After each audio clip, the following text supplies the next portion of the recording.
یہ خصوصاً یہ بیکٹیریا کے لیے سب سے بہترین ہیبیٹیٹ جو ہے، جو رہنے کی جگہ، ایک تو بلڈ ہے، خون ہے، چاہے انسان کے خون ہو چاہے جانور کے خون، جہاں پہ بلڈ ہوگا وہاں پہ بیکٹیریا بہت فاسٹلی گرو کرتے ہیں۔ دوسرے نمبر پہ ہمارے پاس ملک آتے ہیں، دودھ کے اندر بہت بیکٹیریا بہت فاسٹلی گرو کرتے ہیں، ان کے لیے بہترین ہیبیٹیٹ ہے، کیونکہ جب آپ جانوروں کے 3 ٹائم ملکنگ کرتے ہیں تو وہاں پہ کیا ہوتے ہیں، جب 3 ٹائم ملکنگ کرنے کے بعد اس کی جو ٹیٹ کینال ہے، جس کو ہم ٹیٹ سٹیک بھی کہتے ہیں، وہ اوپن رہتے ہیں۔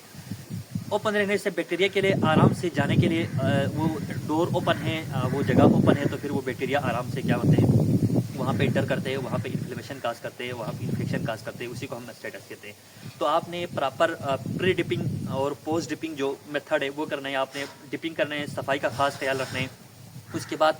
جو ہی اس کی ملکنگ ہو جائے آپ نے فوراً جانوروں کے لیے پٹکنے فیڈ آپ نے تیار رکھنا ہے، تاکہ وہ فوراً آئے اور فیڈ کھائیں۔ اس کے پیچھے کیا لوجک ہے، جب جانور اٹھ کے جو ہے نا فیڈ کھانا شروع ہو جاتے ہیں، کم از کم اس کو 20-25 منٹ آدھا گھنٹہ فیڈ پہ لگ جاتے ہیں، تو کیا ہوتے ہیں وہ آرام سے وہ ٹیٹ کے نام بند ہو جاتے ہیں۔ یوں ہی ملکنگ کرنے کے بعد جب ڈائریکٹ جانور آ کے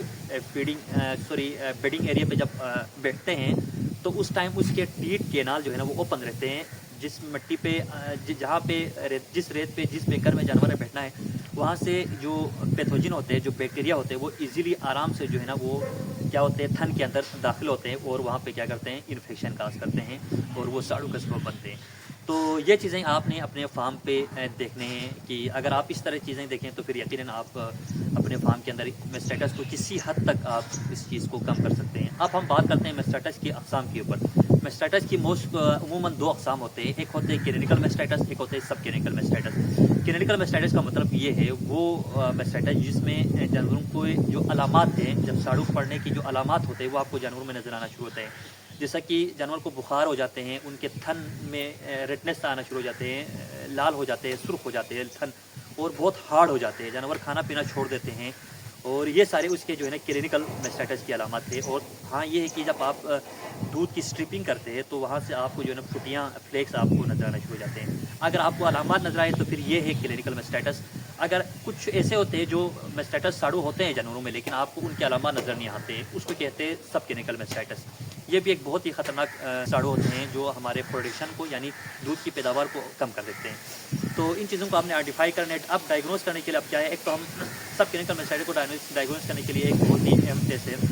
CMT ٹیسٹ، یعنی کیلیفورنیا میسٹائٹس ٹیسٹ کہتے ہیں، اور ایک سر فیلڈ میسٹائٹس ٹیسٹ ہے۔ اس کی وجہ سے بھی آپ آرام سے سب کلینیکل میسٹائٹس کو ڈیٹیکٹ کر سکتے ہیں، اور کلینیکل میسٹائٹس کو آپ ہر کوئی عام بندہ بھی اس چیز کو نوٹ کر سکتے ہیں، جیسے کہ اس کے تھن میں سختی آ جانا، دودھ کے اندر خراب آ جانا، دودھ کے اسمیل جس سے بھی آپ کو پتہ چل جاتے ہیں، جانور کو بخار ہو جاتے ہیں، اور جانور کھانا پینا چھوڑ دیتے ہیں۔ اور اگر آپ اس کی پراپر ٹریٹمنٹ نہ کریں تو پھر کیا ہو جاتے ہیں، وہ جانور بیٹھنا شروع ہو جاتے ہیں، اور وہ ٹاکسک میسٹائٹس میں چلے جاتے ہیں، اور وہ پھر بعد میں جا کے بہت مشکل ہو جاتے ہیں اس چیز کو ٹریٹ کرنا۔ کچھ جانور جو ہے نا پھر آہستہ آہستہ اس کے تھن کے اندر ناٹ بننا شروع ہو جاتے ہیں، وہ بہت ہی ٹف ہوتے ہیں، بھی ایک بہت ہی خطرناک قسم کے میسٹائٹس کے اقسام میں سے ہیں۔ اور اس کے علاوہ بہت سارے پیتھوجن کے بیس پہ بھی ہم میسٹائٹس کو گروپنگ کرتے ہیں، جیسا کہ ایکولائی میسٹائٹس، کولیفارم میسٹائٹس جس کو کہتے ہیں، اس کے علاوہ اسٹریپٹوکوکس اور اسٹریپٹوفائلوکوکس، یہ بہت سارے پیتھوجن ایسے ہیں، کلیپسیلا کیا کہتے ہیں بیکٹیریا ہے، اس کی وجہ سے بھی جانوروں کو کیا ہوتے ہیں ساڑو پڑ جاتے ہیں۔ تو اب ہم بات کریں گے اس کی ٹریٹمنٹ کے اوپر، علاج کے اوپر۔ سب کلینیکل میسٹائٹس کو آپ نے کس طرح دیکھنا ہے اور کلینیکل میسٹائٹس کو کیسے دیکھنا ہے۔ اب